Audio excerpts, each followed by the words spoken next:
Hello, hello. I cannot believe after 5 years of writing your team, we're finally doing this. Yep, ready to rock.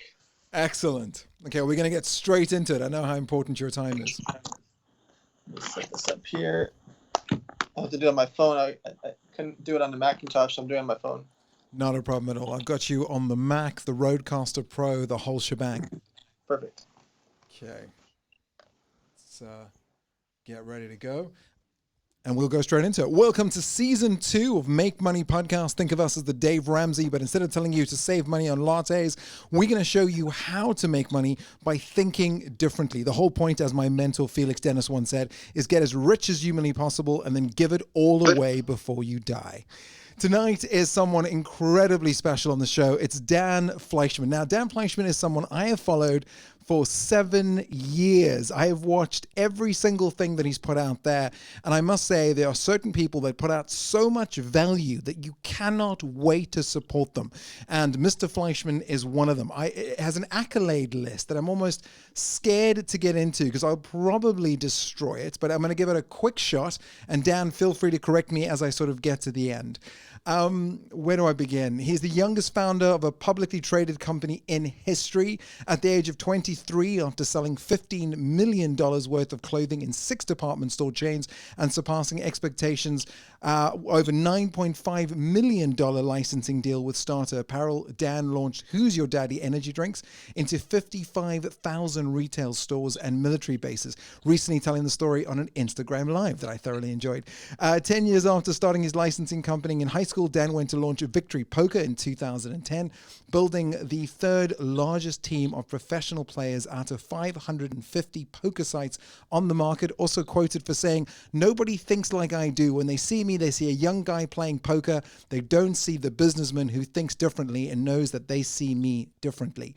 There's so much to learn about Dan, from his charity to his elevator night to putting out incredible content, not to mention a meme collection that has to be your secret weapon has to be Yeah. your ability to pull out a meme for any occasion. Dan, welcome to Make Money Podcasting. Thank you, thank you, thank you. I love the name of your podcast. It's great.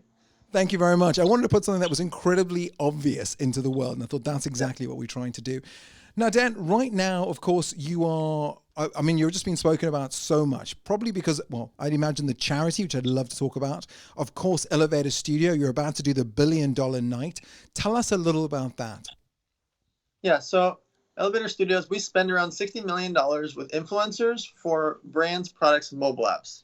Along the way, we throw an event called Elevator Nights, totally for free. We have 38 of those live events, and we've done a bunch of them virtually on Zoom as well. So those live events there's no tickets, no sponsors. I pay for everything. It's a 6-figure a year expense that I do, kind of like my excuse to give back to the entrepreneurial community so that they can meet with my investor friends, hopefully get their companies funded, and stuff happens. And so Elevator Nights, now during the coronavirus, we've been focusing on virtual Zoom calls every Sunday night. And now that quarantine is hopefully ending soon, we'll go back to live events. And that's my main passion part. The social media agency side is the business part. That's my day job, if you will. And then the live events is my fun part of it. It's quite interesting because in your next big night, and I'm hoping this will go out. Actually, this will go out after you've already done it. Unfortunately, you've got Bobby Castro, Jamie Kern Lima, Mitch Thrower, Cameron Forney, Tom Bilyeu, Cindy Eckhart, Trevor Milton, Jason Calasanis. I might be saying his name wrong. And so it's pretty much all these incredible billionaires. And I'm proud to say we've got Bobby Castro coming onto the show, and I believe Tom, I've got his PA on speed Nice. dial. How do you Yeah. choose these personalities? Because I looked through the list. I mean, since you started Elevate Night, and you seem to have people that are either over the curve or coming into the curve. You seem to have a great eye for talent. Yeah, so I try to focus on a niche each time. So that one you're talking about is for all billion-dollar companies, owners, or investors. Um, I did one for the fashion space. I did one for cannabis. I did one for e-commerce, and I try to focus on picking a niche and then looking inside of that niche of who's really the movers and shakers, like who's the one that's got like a 9-figure company, an 8-figure company, but then also find out those rising stars who just did their first 2 million, who just hit 10 million revenue, who just did like $4 million round of financing. Like trying to find those and see who the real people are. That way I can mix them together. So you can learn from somebody that did 200 million, but also learn what's that person that just did their first 800K in sales, because there's important things to learn from both. Absolutely. It's interesting. And my first show that ever did well was something called the Guestless Podcast. It's actually the one I was trying to get you on originally. And our entire sort of concept, our mantra was your network is your net worth. And your network was always something that made me want to get you on the show, because you had this ability to say, these are the people I'm playing with. And because of that, certain things are happening. There's social leveraging. There's proof of expertise. There's all these pieces that fit. Was that something that was always in your mind as you were doing this? Yeah. So you've heard the concept of your network is your net worth. I take it to a different level, that I try to create a bunch of different networks and a bunch of different niches. Even if I'm not involved in them, I want to be in them so I can taste them. I can understand them and know them and have access to them, because they may be interesting to my other networks. Let me explain. So I have a network of real estate people that have $300 million in real estate and $1 billion in real estate and $10 million in real estate, all different amounts. I don't invest in real estate. I will one day, but I want to learn it. I want to taste it. I want to hear about it. I want to be in group chats and know what's going on in the real estate space. But however, my other networks might be zillionaires, or own a bunch of supplement companies, or own fitness brands, or have big podcasts, or in the beauty space. They do like to invest in real estate. So I'm able to sometimes hear, hey, this lady just sold her company for 12 million. She wants to buy some fourplexes, and she wants to buy an apartment building. Oh, great. My friends in this real estate group chat, this one likes to focus on fourplexes, and this guy likes to sell apartment buildings. And I can plug them together. Even if I'm not making anything from it, I now have this relationship that just happened, where I put somebody that is going to invest into something with somebody that has a proven track record, but it all stems back to me, right? That whole situation, they're going to think about me for years and years and years in that scenario. And so I try to build up these networks and then cross-pollinize them when it matters. It's sort of that old idea, well, two things, I suppose. One is the classic impresario, whose entire power was the ability to put power players together.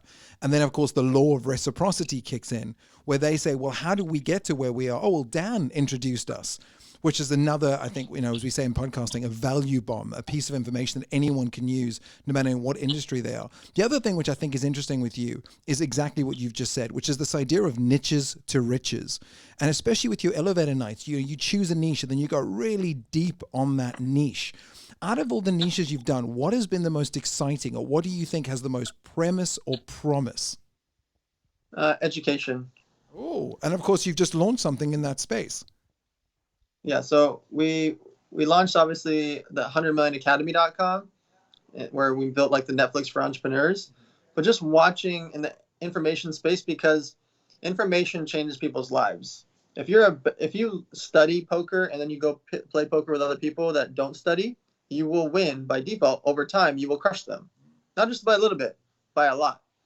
If you study golf really, really well, right, and you understand and get training, you will crush other people that don't study golf. Even if they play hundreds and hundreds of hours, if you play 100 hours, you will crush them because they're practicing wrong for those hundreds and hundreds of hours. Does that make sense? Yes. And so teaching people those little things that can help them with their companies or lives or careers or relationships is so valuable. But from a business perspective, I don't have to ship a product, right? Yeah. If I can teach something online and teach you how to build a cannabis factory, well, I don't actually have to ship anything. I just taught you the information of how to build a cannabis warehouse, for example. If I can teach you how to do email marketing better or Facebook ads better, I don't have to ship anything. And so I try to find people that are experts in those categories to teach for me, and I only teach the things that I really know. It's interesting. There's three things I want to unpack in that. I'm going to try and do this in order. So the first is this idea of build one, sell many, which is obviously an incredible idea, which is only possible because, or more possible because of the online space. And of course, education is a great way to do that. The second thing you said, which is interesting, is because of you, I followed a gentleman called Dan Bilzerian. And Dan said, as a poker player, I am average, but as a businessman, I am extraordinary.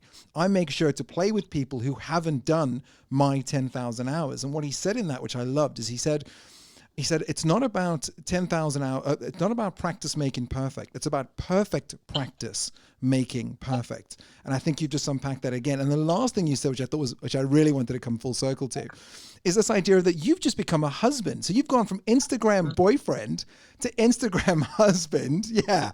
What is that like? Does that shift the game? Do you sort of have a husband head on and then your social media head on as you kind of look at these different specs? Do they interplay? Yeah, I try to bring it into my life. That's why I incorporate her into my social media, into my businesses, my charity, etc. And sometimes she'll co-host elevator nights with me. I want to make it a part of my life because I am so busy, and it's better for our relationship because of that. I don't talk business with her because, again, I want to still keep a household. Does that make sense? Like, I still want to have a personal relationship, but incorporating into my charity events, my live events, those type of things. So it's just a sporadic, fun thing to be involved in it, and it enables us to have fun stuff to talk about, not talking about the hard stuff in the business day to day. I love that separation. I think that's something a lot of us find very difficult. I think we dream of a fried egg life, but find ourselves stuck within a scrambled egg lifestyle. Yeah. You talk a lot about pivoting, and I actually, interesting fact, I bought about 100 copies of your book, which I give away at all my talks, interesting enough. I just think it's incredibly well written because it's so straight to the point. The resources in the back of the book are worth the entire book. Like, I have to say, I think you did a great job in your storytelling and the way you kind of placed everything out and the testing and the trying. But you go to the end and there's all these resources that you put in. So and all the people listening to the show right now, if you go to our website, you give us a 5-star review, you subscribe, you download, make a couple of comments. I will choose at random and I will send you Dan's incredible book. But you've also got an incredibly clever domain name. Would you tell our audience the domain name? Buythisbook.com. That must have cost you a penny. Please tell me it cost you a penny. Yeah, I just thought that when people are Google searching things, like, I'm trying to get the words that they're going to look up. And I feel like if I could get rankings, it'll pay for itself over the long term. So it was expensive, but it's worth it. Absolutely. Now, one of the things you talk about is pivoting online. And one of the things we talked about in this show, the whole of season 1, was about what are the tools you need to go online. And of course, this pandemic that we're currently in, which hopefully will be over by the time this goes live, has made everyone think about offline and offline. You know, I'm an events expert. I'm an entrepreneur first, then I became an events person, and then from an events person, I became a podcaster. And I know with you, you're an entrepreneur first, and then events become part of your thing, and then it's all about the online experience. What would you say are the tools that anyone looking to pivot online needs immediately when starting? So it's setting yourself up to be omnipresent so that wherever your customer exists, whether you know they exist there or not, they can find you. Meaning, you have to be on Twitter, TikTok, LinkedIn, Facebook, Instagram, all the main platforms, because you don't know where they exist. You don't know where they like the most. You don't know if they enjoy YouTube or LinkedIn or wherever.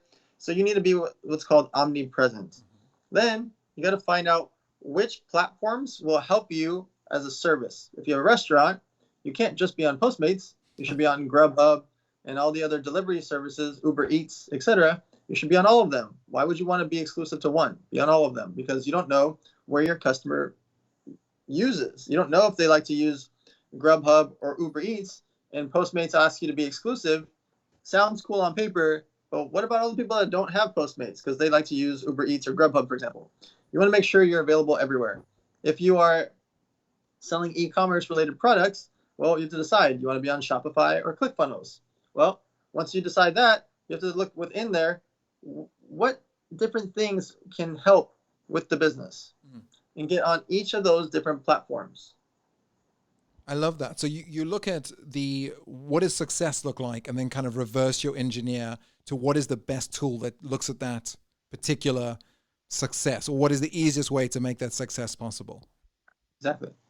And the omnipresent thing, now that is very different to what Seth Godin says, which is, rather be a voice in one where you're an expert than be an echo in multitudes.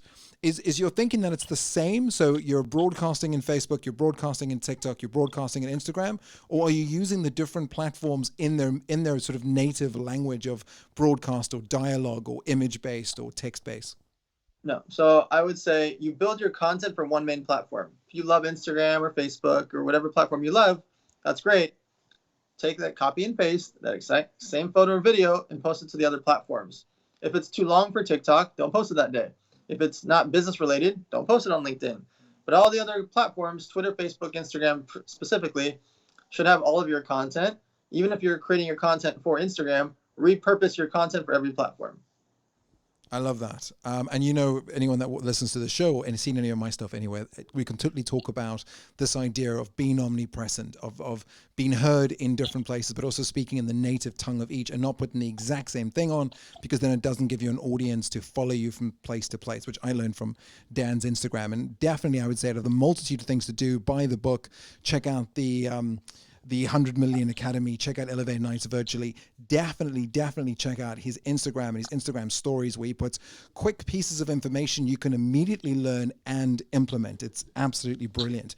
Which brings me to a question that is completely personal, which is off subject. And I know a couple of my audience are going to send me messages to say, how dare you?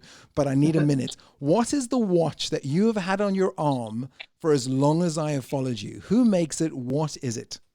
So I'll grab it. It's right here. Yes, please. So it's made by Jason of Beverly Hills. Oh, wow. It's called Dunamis, and he patented a gel to make floating diamonds. That is beautiful. And so I've only worn the same watch for so many years because he made my wedding ring. I've known him for over a decade. I was his first retailer. I had a jewelry store in San Diego, like 2008, I think it was. Yes, it's been over 12 years now. And so we've just been close. And so for me, people have always joked about, like, oh, why don't you get a different watch, or why don't you expand or add more watches? I'm like, why? I like this watch. I don't need to. I haven't owned a car in 5 years. I don't need to buy something to impress anybody. I've had the same thing for over a decade. I like it. That's it. What else do I need? Absolutely. And it's spectacular. It is absolutely, every time I see it, I'm like, wow, look at that thing. And I've never seen anything like it. And I tried to Google reverse search and find it, and it was just a nightmare to pinpoint. Yes. His name is at Jason of Beverly Hills. Perfect. And then Dunamis timepieces. Dunamis timepieces. I'll remember that. I'm sure I've got a gift coming up for my father for his 66th. Now, you have a multitude of things to be incredibly proud of. And I'm saying take out your wedding as obviously one of the most proud days, or your incredible engagement at Arnold Schwarzenegger's poker night. What other achievements are close to heart? I mean, my charity is my biggest passion. You know, we've given out millions of items to the homeless, and it's a 0% charity. So I've covered everything expenses wise and overhead and staff and marketing for that. That thing is the most impactful for me. My funnest event of all time was we threw the world's largest pizza festival. That was, I booked Tyga, 2 Chainz, Wiz Khalifa to all perform. That was really fun. But yeah, there's certain moments in time, like businesses that I've launched, even if they're short windows of time, that are like fond memories. Like, you know, Victory Poker was really fun. It was, even though it was only like a year and a half before online poker was shut down in America. That was a really fun experience to be able to skyrocket something so quickly, where I started with less in funding than most of my competitors had per day in revenue.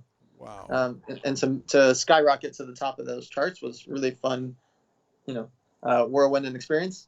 The hoverboards were really fun. We went from 0 to 5.4 million in 5 months, spending $0. Just being really creative and getting those hoverboards more affordably, cooler, Bluetooth speakers, flashing lights and all the fun stuff, and just fixing that market for half the price of our competitors. So just those type of fun things that we've done like that is like I feel old talking about how many companies I've done like that, but it's fun. Those are fun to me. You know, like the agency side is my day job. You know, spending all that money on social media influencers, that's my day job. But my passion is really these live events, seeing companies get funded, whether I fund them or not, seeing those companies get funded and later get acquired or just go off and build big businesses. That's what I really like. It's just, I like seeing that. I think it's amazing as well. If you look at all the sort of things that you've been a part of and how you've done it through this idea of networking or influencer marketing or social media being so strong. If you were to say to someone, you're only allowed one tool, what tool would that be and why? I mean, social media. I mean, the one tool is your phone, right? Like if you can have social media, you can reach the world. It's so crazy, like what you can do with social media. It's truly mind-boggling. Would you It's say free. it's important to be Free. immersed? I know with you, you've done immersions, right? You go into a market, you understand the market, you live in the space. I mean, you lived in Malta while you Yep. were doing online gaming. So how important is immersion? It's super important because you need to see, feel, touch it, and see what everybody's up to. I lived in Malta because the building I lived in had a bunch of other poker affiliates and sports bet company owners. They all lived in the same building. Wow. And so simultaneously, I got a place at Panorama Towers in Las Vegas because 65 poker players live there at the same time. Interesting. And so if I'm there in the heart of it, what happens? Well, if I'm at dinners and lunches with poker pros, by default, I become friends with them and hear stories and learn poker, find out who's good, who's the next rising star, who do they hate, who do they love, who's the best, you know? And so I immerse myself in those scenarios. And you can do a lot of that online too. You can really immerse yourself and just follow all those key characters in your industry. So I'm an obsessive stalker of my competitors. I always want to see what are they doing, what do they like, who they fire, who they hire, why'd they do that. And I don't want to hurt them. I have nothing against them. There's huge markets. There's 7 billion people in the world. So there's no market that anybody owns completely, right? Nobody owns toilet paper. Nobody owns laptops. Nobody owns pillows. Nobody owns lotion or water, etc. There's a ton of water companies. But I want to see, if I started a water company, why did their caps do that? Why did they twist, or why did they come up this way? Why is their price point $249 when it could be $229 or $199? Why are they getting this shelf on the aisle instead of that shelf? Why do they want this display? Like, I just research like everything. Why? And I want to know the good, the bad, the ugly, because it's all useful to save me money, time, and energy. It's interesting. I got, I should probably send you a royalty check. I got asked to speak at Siemens in Berlin. And they asked me the number one piece of advice that I was given. And I said, I actually got it from you. You said, if you're looking to try an industry, go to their site, look at the reviews, look at what people said have done well, look when they talk about the cost of the product. And I launched a men's underwear range purely to test this concept called Spunks. And it was the male version of Spanx. And I just did exactly that. I looked at what were they asking about? What were they complaining about? Was it the speed of, was it the cost? Was it the fabric? Was it and it worked. It absolutely, and it came straight out of your book. And is there something that you've been told or you've read that you think has been one of the great sort of sources of help or revenue in your life? I think it's been, Think and Grow Rich is still my favorite book. From a Napoleon book Hill. perspective. Yeah, that's still my favorite book. It's great. Online, I'm constantly searching from related news sites, not media sites like that. Like, I'm looking at TechCrunch to see what everybody's doing in the tech space. I'm looking at real estate blogs and forums to see what everybody's doing in the real estate space. I'm looking at, because I invested into a beauty company, I'm looking at all the beauty related. Like, I'm constantly reading online of the few trusted, business oriented, I'm not looking for news like news. I'm looking for industry related news of each category. So understand your market, get industry specific, learn from the experts in the market. Now, exactly. I know, like me, you've done multiple jobs at once, one selling candy and cereal at the same time. Do you believe generalist or specialist, or a specialist generalist? So I believe that you should be a specialist and go all in on one main thing, but remember that there's a lot of hours in the day. And so that's why I always say keep your day job. You can go all in and be a great, amazing real estate agent, but if you really want to make pink sweaters or pink hoodies, you can do that from 8 p.m. to 10 p.m. every night. And those couple hours a night equals 1,000 hours a year that you can work on your pink hoodies. So I say focus on what your main core thing is. But if you have a hobby or passion, you're like, I love magic tricks. Great. On the weekends, go perform magic for free or for $500 or $200 and go do magic on the weekends. You can still be a real estate agent or a bartender or run a restaurant by day. But I would say going all in, being a specialist on one main thing is by far the best, but keeping in mind, it will actually help you in your core by having other things to keep you immensely excited. Love that. Is there a tool, app, or piece of software that has made your life easier or helped you be more successful? Yeah, group chats. I run my entire life, my entire business, every client, every vendor, every investment, group chats. That's incredible. Well, this is a tough one, so I'm going to pre-warn you now. This is what we're calling the Hustle Your Way Out Challenge. And we're only going to ask our absolute best hustlers, of which you fall in the top 1%. You lose all your money by 10,000 US dollars, along with your incredible network, your reputation, your products, your fantastic book, not to mention your hysterical meme collection. Everything. All you've got is a laptop, internet connection, your mobile phone, the roof over your head, food and drink. What do you do? How do you hustle your way out? Okay, I got this. So immediately, I would pick a niche. So let's call it cars. Okay, I'm going to become the face, the king of cars really fast. And so what I'm going to do is I'm going to go pick a date at a location in that city. So let's say I'm in London. Let's pick a random city. Right. I'm in London. I'm going to pick a venue. I'm going to go to the Soho House or Soho Hotel or the Mayfair Hotel. Great. I'm going to pick the Mayfair Hotel, and I'm going to throw an event, and I'm going to pick a date, but I'm going to do it on an off night. I'm going to say, hey, Mayfair Hotel, I'm going to bring you a luxury car event on a Tuesday night when you guys are slow. I'm going to bring in people that are rich in the space that love cars and investors. They're going to spend money at your venue. I'm not going to pay for the place. I don't have any money. But I'll bring you a bunch of rich people, and they're going to like Ferraris, Lamborghinis, and Bugattis, etc.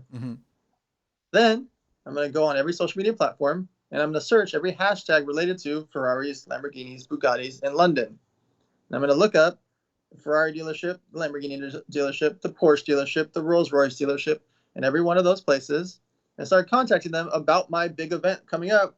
Let's call it Tuesday, June 15th. It's coming up. I'm throwing this amazing car event. All these luxury brands are going to be there. You guys got to come. By the way, I haven't spent a penny yet. I was just thinking that. Okay? I don't need that 10 grand. The 10 grand part is a nice bonus. I don't need it. I need that cell phone and that laptop. Right. And really, if you just gave me that cell phone, I could do everything I'm talking about. And so I would create an event to create me. I would start a car podcast. You know how much it costs to start a podcast? $0. $0. You know how much it costs to start a bunch of social media accounts across every major platform? $0. And right away, I'd start sourcing all the best images and photos from car-related accounts and tag those people in the posts right away. I'd go look at all the fancy car-related accounts and fancy people that own cars because they tag who the owners are of the cars in those posts. And I'd go start following all of them. And I'd direct message all of them. Hey, guess what? Tuesday, June 15th, Mayfair Hotel in London. Bada bing, bada boom. I'm throwing this fancy car dealership or car event with all these fancy cars. I got Bugattis, Paganis, everything you can spell. All those cars are coming. And hey, do you want to come? The tickets are $500, but I will comp you 2 of them. So I'm going to give you $1,000 tickets for free. Cost me nothing, right? Right. But in their minds, I just contacted the owner of Ferrari, Lamborghini, Pagani, Bugatti, Rolls-Royce, etc. Contacted all the dealerships. I hit up all the jewelry stores as well and invite them to my luxury event coming up. By the way, I haven't spent a penny yet. That's incredible. By default, in 2 weeks on June 15th, I am going to be the name in London. I mean, the name. And along the way, I'm going to invite all these people to be on my podcast called Luxury Cars Podcast. I'm going to have my luxury car social media account built up just by posting, because it's free, across every post platform. I don't even have a car. I haven't even been outside my place yet. I'm just sourcing photos and tagging people and crediting them for their car pictures, tagging them, following them, and they're going to want to hit me up saying, oh, thank you for posting my car. Oh, great. You're welcome. By the way, my event's coming up June 15th in London. You should post about that. I'll have you as one of my speakers.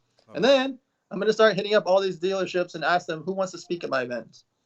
And do you guys know anybody really big at the actual company? Can I call Maserati? Do you know anybody there? Great. And I'm going to start calling on the actual corporations to invite the president and vice president and CEO of Maserati and Rolls-Royce and etc. to my big event June 15th. How much have I spent so far? 0. Nada. Nil. Zilch. By June 15th, the night of June 15th, when I wake up the morning of June 16th, I will be a young legend. That's even if incredible. I'm 18 years old doing everything I just said.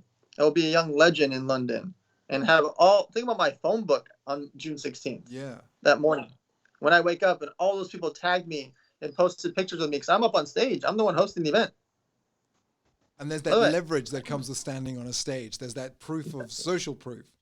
yep. Now, what was the car idea because you were just recently with Manny Koshbin? Or did you just think, well, that is something that immediately has affluence. It's part of the triangle of wealth, health, wealth, and Yeah. money. The same thing applies for jewelry, real estate, finance, investments. You can pick any category, and I can replicate the same storyline Smart. of what I just said. I just thought of cars because I was at Manny's place yesterday, and he's got $26 million in cars in a garage. It's ridiculous. I remember, I think I sent my father and my brother are petrol heads, and they watched those clips again and again and again to try and work out what was in the background. I love that. And I think for our listeners out there, I want you to think about the way that Dan broke that down, how he systemized every single piece of it, how it's something that you can literally take the headphones out of your ears, literally jump up from where you are right now and go straight into action. Something Felix Dennis, who my mentor I speak about quite often said to me, he said, Jason, there is a triangle of wealth. If you remember the triangle, you'll always do well. If you can show someone how to lose weight, get laid, or get paid, you will always be okay. And of course, cars, there's a link to wealth, there's the affluence, there's standing on a stage, how it immediately makes you an expert. It brings your status up. Taking photographs with someone is social proof.